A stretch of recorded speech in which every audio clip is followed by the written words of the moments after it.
बिस्मिल्लाहिर्रहमानिर्रहीम। ये लेक्चर इज्तिहाद के ऊपर है जो कि इस्लामियात का टॉपिक है।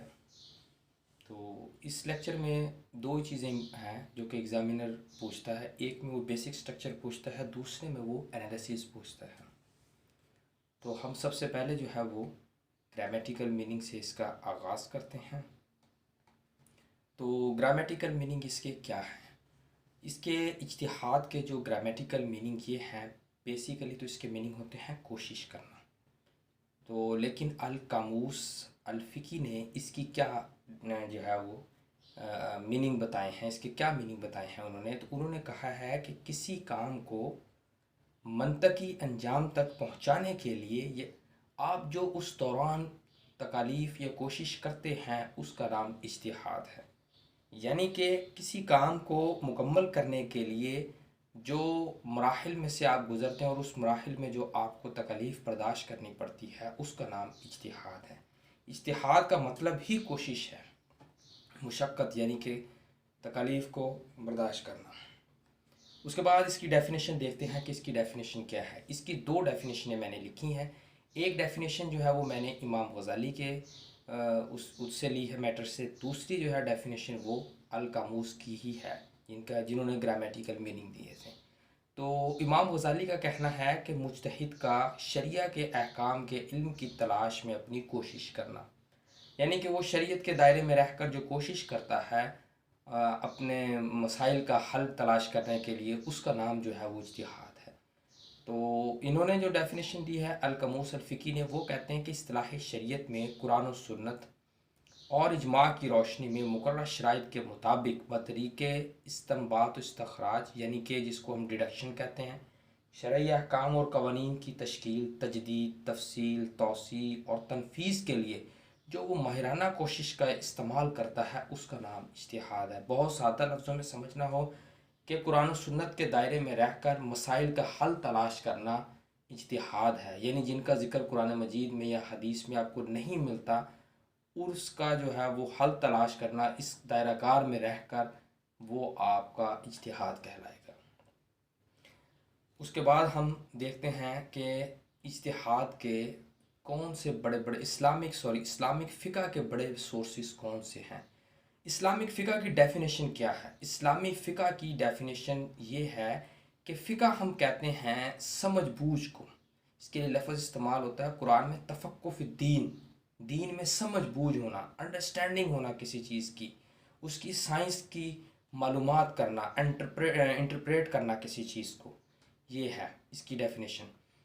उसके अलावा इसकी एक और डेफिनेशन भी है फ़िक़ा की। वो ये कहा जाता है कि कुरान और सुन्नत के दायरे कार में रहकर मसाइल की इंटरप्रिटेशन करना, एक्सप्लेनेशन करना, वो फ़िक़ा है। इसके चार बड़े सोर्सेस हैं, यानी कि एक्सप्लेनेशन करने के लिए। वो कुरान है, सेकंड नंबर पर सुन्ना है, इजमा है और इज्तिहाद है। उसके बाद हम नेक्स्ट देखते हैं कि कुरानिक रेफरेंस क्या है। सूरा अल अनकबूत में आयत नंबर 69 जो है वो वर्स नंबर 69 में इसका ज़िक्र हुआ है। अल्लाह ताला ने फरमाया कि जिन्होंने हमारे रास्ते में जद्दोजहद की, हम उनको अपना रास्ता दिखा देते हैं। उसके अलावा नेक्स्ट स्लाइड में हम देखते हैं कि हदीस के पॉइंट ऑफ व्यू से क्या अहमियत है इसकी। तो इसकी हदीस के पॉइंट ऑफ व्यू से इसकी मैंने 3 हदीसें कोट की हैं जो कि मैं आपके साथ बारी बारी शेयर करता हूँ। सबसे पहली हदीस ये है कि जब भी कोई फ़ैसला करने वाला फ़ैसला देने में सही इज्तिहाद करे तो उसके लिए 2 अजर हैं, यानी दुगना सवाब है। और अगर इसने इज्तिहाद में गलती की तो इसके लिए 1 अजर है। यानी कि कोई शख्स अगर किसी मसाइल का हल तलाश करता है पूरी ईमानदारी के साथ तो उसके लिए दुगना अजर है। ठीक है जी। अगर वो इज्तिहाद ईमानदारी से करता है फिर भी उससे कोई गलती हो जाती है तो उसके लिए फिर भी अजर है, यानी कि 1 अजर है। उसके अलावा अब्दुल्ला बिन मसूद ने फरमाया कि आप सल्लल्लाहु अलैहि वसल्लम ने फरमाया कि जब तुम कुरान और सुन्नत में कोई हुक्म पाओ तो उसके मुताबिक फ़ैसला करो, लेकिन अगर तुम इनमें हुक्म ना पा सको तो अपनी राय से इज्तिहाद करो। हज़रत मुआज़ बिन जबल जो है वो ये बड़ी मशहूर हदीस है, तो इसके हवाले से मैं आपको बताता हूँ। हज़रत मुआज़ बिन जबल को यमन का जब गवर्नर बनाकर भेजा गया तो आप सल्लल्लाहु अलैहि वसल्लम ने फरमाया कि मुआज़ तुम किस तरह फ़ैसले करोगे। तो हज़रत मुआज़ बिन जबल ने कहा कि या रसूलुल्लाह सल्लल्लाहु अलैहि वसल्लम मैं कुरान के मुताबिक फ़ैसले करूँगा। तो आप सल्लल्लाहु अलैहि वसल्लम ने कहा कि अगर तू ना उसमें पा सके, यानी कि कुरान में हर चीज़ मौजूद है और अगर तुम अपनी अकल के मुताबिक वो उसमें ना पा सको तो क्या करोगे? तो उन्होंने कहा कि मैं सुन्नत से फ़ैसला करूँगा। उन्होंने कहा अगर तू सुन्नत में भी ना पा सके तो उन्होंने कहा फिर मैं अपनी राय से इज्तिहाद करूँगा। तो हज़रत मुआज़ बिन जबल को यमन का गवर्नर बनाकर भेजा, ये एक इम्पॉर्टेंट एमसीक्यूज़ अक्सर पूछ लिया जाता है। उसके बाद हम देखते हैं कि जो मुजतहिद होता है, जो फ़कीह होता है, उसके लिए कोई मखसूस शराइत हैं, कोई कंडीशंस हैं, वो क्या हैं? इमाम शातिबी ने जो है वो इसकी एक एक्सप्लेनेशन दी है मुजतहिद के लिए। वो कहते हैं कि मुजतहिद वो शख्स है जो कि पहला ये कि वो शरीयत के मकासद को अंडरस्टैंड करता हो मुकम्मल तौर पर। दूसरा, वो उस शरीयत को अंडरस्टैंड करके उसमें से मसाइल का हल तलाश करने की इस्तिताअत या मुकम्मल इस्तिताअत रखता हो, उसको हम जो है वो मुजतहिद के औसाफ में शामिल करेंगे। उसके अलावा और भी इसकी जो है वो औसाफ हैं, वो कुरान और सुन्नत की नसूस का आलिम हो, उन मसाइल से वाकिफ़ हो जिन पर इज्मा हो चुका है, अरबी लुगत का माहिर हो, सर्फ़ व नहव और बयान व मायनी पर कुदरत रखता हो, आयात व अहादीस के नासिख व मनसूख से आगाह हो। लिहाजा जब कोई शख्स इन तमाम शराइत को पूरा करते हुए इज्तिहाद करेगा तो बारगाह इलाही से, यानी कि अल्लाह ताला की तरफ से उसको तायद नुसरत और अजर मिलेगा।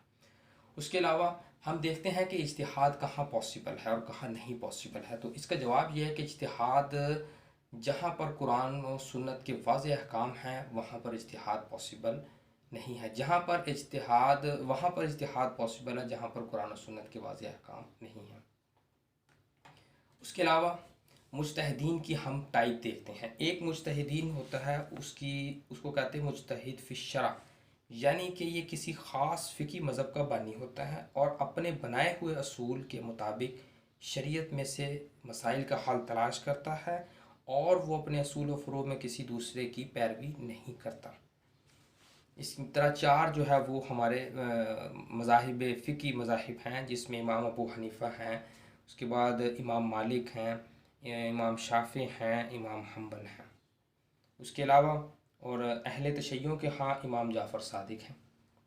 उसके बाद मुजतहिद फ़िल मज़हब, ये ऐसा मुजतहिद होता है जो किसी मज़हब का बानी तो नहीं होता है लेकिन अपने इमाम के जो असूल हैं उसके दायराकार में रह के मसाइल का हल तलाश करता है। उसके बाद मुजतहिद फ़िल मसाइल, ये ऐसा मुजतहिद होता है उन मसाइल में अपने इज्तिहाद से काम लेता है जिनमें उसके इमाम से उसे कोई रिवायत नहीं मिलती। बाकी जो मिलती है उसमें वो पैरवी कर लेता है, जो नहीं जिसमें मिलती वो उसमें इज्तिहाद कर लेता है। उसके बाद मुजतहिद मुक़य्यद किसे कहते हैं? ये अपने इमाम के असूल व आरा का पाबंद होता है, इसमें इज्तिहाद वाली कोई सलाहियत नहीं होती। ये अपने इमाम के जो है बताए हुए असूल होते हैं उसको डिफरेंट डायरेक्शन से जो है वो एक्सप्लेन करने की कोशिश करता है। उसके बाद हम देखते हैं कि इज्तिहाद की कौन कौन सी इक़साम हैं। इज्तिहाद की एक इक़साम होती है वो मुजतहिदीन की इक़साम थी, ये इज्तिहाद की इक़साम है। तो इज्तिहाद की एक इक़साम उसको कहते हैं हम ताम, यानी कि कंप्लीट। दूसरी जो है इज्तिहाद नाक़स कहते हैं उसको, मीनिंग यानी कि इनकम्प्लीट। उसके बाद तीसरी मुत्तलिक है, जो ऐसा इज्तिहाद होता है जिसमें एक से ज़्यादा इमामों की इसके ऊपर जो है वो आरा शामिल हो। उसके बाद इज्तिहाद मुक़य्यद, जिसमें सिर्फ़ एक इमाम की राय शामिल हो। इंडिपेंडेंट इज्तिहाद होता है, फिर इसी तरह लिमिटेड इज्तिहाद होता है। ये इज्तिहाद की टाइप थी। अब जो इम्पोर्टेंट क्वेश्चन है जो कि एग्ज़ामिनर डिमांड करता है कि इज्तिहाद क्यों ज़रूरी है, तो मैं इसको समझाने के लिए एक मिसाल देता हूँ दो जुमलों के साथ। पहला जुमला ये है कि ज़माने के तकाज़े, हर ज़माने के तकाज़े जुदा जुदा होते हैं। दूसरा जुमला ये है कि ज़माना हर वक्त हरकत में है। ये दो जुमले हैं जो कि आपको इस पिलर को समझने में मदद देंगे और आपको पता चलेगा कि इसकी क्या अहमियत क्या है। मैं सबसे पहली एग्ज़ाम्पल आपको जो है वो एक शीख़्वार बच्चे की देता हूँ, न्यू बॉर्न बेबी की। अब वो एक बच्चा पैदा होता है, उसका ज़माना जो है वो इनिशियल है। उस ज़माने में आप उस बच्चे को जो है वो दूध यानी कि लिक्विड चीज़ देते हैं और नरम ग़िज़ा देते हैं। आप उस बच्चे को जो है मुर्ग मसलन आप उसको रोटी नहीं दे सकते। क्यों? वो उसके लिए या वो बच्चा उसके लिए मौजू ही नहीं है, ये अहल ही नहीं है। ठीक है, जब वो कुछ अरसा गुजरता है तो वो बच्चा जवान हो जाता है, तो फिर आप उसके सामने वही चीज़ रखते हैं तो वो खाने के काबिल हो जाता है। ठीक है जी, यानी कि हर ज़माने के तकाजे जुदा जुदा हैं। बचपन में क्या कुछ चाहिए था, आज क्या कुछ चाहिए। ठीक है जी, ये ज़माने के तकाजे बदल रहे हैं। यानी कि दूसरी बात प्रूव हो रही है कि ज़माना हर वक्त हरकत में है। मैं इसको जो है वो तमहीद के साथ आगे लेके चलूँगा ताकि आपको समझने में आसानी हो। उसके बाद मैं आपको एक और एग्ज़ाम्पल देता हूँ कि पुराने ज़माने में लोग लंबे लंबे बाल रखते थे, गर्दन के गिर्द जितने बाल। अब उस ज़माने में जो मॉडर्न वेपन हुआ करता था वो थी तलवार, सोर्ड। अब तलवार की ये खूबी है कि वो गर्दन को तो काट सकती, लेकिन अगर गर्दन पर लंबे बाल हों तो वो गर्दन पर नहीं चलती, रुक जाती है। ये चाइनीज़ में भी रवाज था और अरब में भी इसी तरह ही रवाज था। अब ज़माना बदल गया है, आप लंबे बाल रख लें उसका फ़ायदा कोई नहीं है। ठीक है, क्यों? अब मॉडर्न वेपन जो है वो चेंज हो चुका है। मॉडर्न वेपन गन और पिस्टल है और बहुत सारी जदीद चीज़ें आ गई हैं। अब ज़माने का तकाजा बदल गया है, वो चीज़ ओल्ड हो गई है, वो टेक्नोलॉजी ओल्ड हो गई है, अब वो सूटेबल नहीं है। तो इसी तरह ही हमारा इस्लाम में सूरत हाल ये है कि जैसे ही हम एक फ़ेज़ से निकल कर दूसरे फ़ेज़ में जा रहे होते हैं, तो जो दूसरे फ़ेज़ की जो रिक्वायरमेंट होती है वो हमें कुरान और सुन्नत के दायरे में रह कर मॉडर्न करनी होती हैं। यानी कि जो हमारे शरीयत है वो वैसे स्टिल है, लेकिन उससे जो है वो हम नई नई चीज़ें जो है वो डिड्यूस करते हैं। जैसे हम बैंकिंग सिस्टम की बात कर लेते हैं कि वो बैंकिंग सिस्टम को जो है वो हमें ऐसा सिस्टम डेवलप करना चाहिए था कि जो विदाउट रिबा सिस्टम हो और मॉडर्न जो है वो टेक्नोलॉजी के साथ रन कर सके, जैसे कि वेस्ट में रन कर रहा है। इसी वजह से हमने इसका इसका छोड़ा है, इसको रिसर्च, ये एक तरह की रिसर्च है मॉडर्न, उसका सिर्फ दायराकार बंधा हुआ है कि आपने क्या करना है। मैं आपको एक और इसकी एग्जांपल देता हूँ, हदीस से देता हूँ। तो हदीस से इसकी एग्जांपल ये है कि आपसे फरमाया मोमिन की मिसाल ऐसे है जैसे वो एक खूंटे से बंधा हुआ हो। अब इसके हमें क्या चीज़ समझ आती है? अब जब एक शख्स है बल्कि जो है वो मोमिन की मिसाल ऐसे है जैसे कि वो एक खूंटे से बंधा हो। यानी कि आप एक देखें, अगर एक शख्स को या घोड़े को एक दायराकार के अंदर आप एक रस्सी से बांध दें, अब उस दायराकार के अंदर वो एक रेडियस बना लेता, उसके बाहर नहीं जा सकता। यानी कि वो जो रेडियस हमारा बना हुआ वो कुरान और सुन्नत है, हमने इसके अंदर रहते हुए है जो मॉडर्नाइजेशन है वो करनी है, जो ज़माने का तकाजा है ना, जो हमें ज़रूरियात हैं हमने वो पूरी करनी है। मैं आपको इसकी एक और एग्ज़ाम्पल देता हूँ। लास्ट टाइम जो मुल्ला निज़ामुद्दीन है, जिन्होंने लास्ट टाइम जो सिलेबस अपडेट किया था 200 साल पहले, जो कि मदरसों में आज पढ़ाया जाता है, वो उस ज़माने का जदीद सिलेबस था। आज वो इम्प्लीमेंट नहीं है। क्यों? उसकी वजह यह है कि ज़माने के तकाजे बदल गए हैं, मॉडर्नाइजेशन आ गई है। आज हम भी वही 200 साल पुराना सिलेबस पढ़ रहे हैं, जिसकी वजह से बच्चे इंतहा पसंद हैं, उनको जो है वो मॉडर्नाइजेशन नहीं सूझती। ठीक है जी, तो वो हर चीज़ को जो है वो एक तंग दायरा कार से देख रहे होते हैं। अगर आप इस तंग गली से बाहर आना चाहते हैं तो आपको इज्तिहाद करना होगा। यानी कि जो ज़माने के तकाजे बदल रहे हैं, अगर एक बच्चा छोटा था वो बड़ा हो रहा है तो उसकी जो फ्यूचर रिक्वायरमेंट्स हैं तो आपको चाहिए कि उसके लिए आपको इज्तिहाद करना होगा। अब सवाल ये पैदा होता है कि क्या इज्तिहाद का दरवाज़ा खुला है? तो इसके दो जवाब हैं। एक जवाब, एक फ़िका वाले ये कहते हैं, सुन्नी फ़िका वाले ये कहते हैं कि वो कहते हैं कि इज्तिहाद का दरवाज़ा बंद हो चुका है, आप तकलीद करें, क्योंकि अब इज्तिहाद की क्वालिटीज़ वाला कोई शख्स है ही नहीं। दूसरा ग्रोह क्या कहता है? दूसरे फ़िका वाले कहते हैं कि नहीं, इज्तिहाद का दरवाज़ा किसी दौर में भी बंद नहीं हो सकता है, आपको जो है वो इज्तिहाद करना होगा। अब तीसरा सवाल ये पैदा होता है कि क्या पाकिस्तान में इज्तिहाद पॉसिबल है? तो मैं उसकी मिसाल देता हूँ कि नहीं पॉसिबल है।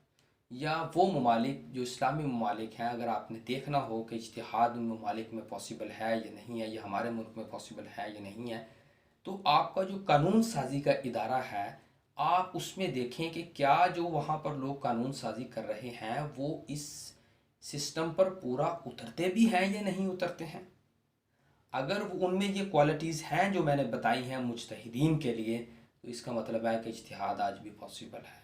लेकिन हमारे यहाँ पार्लियामेंट में कोई भी ऐसा कॉम्पिटेंट आदमी नहीं बैठा हुआ जो कि इज्तिहाद की सलाहियत रखता हो और जिसके अंदर ये क्वालिटीज़ मौजूद हों।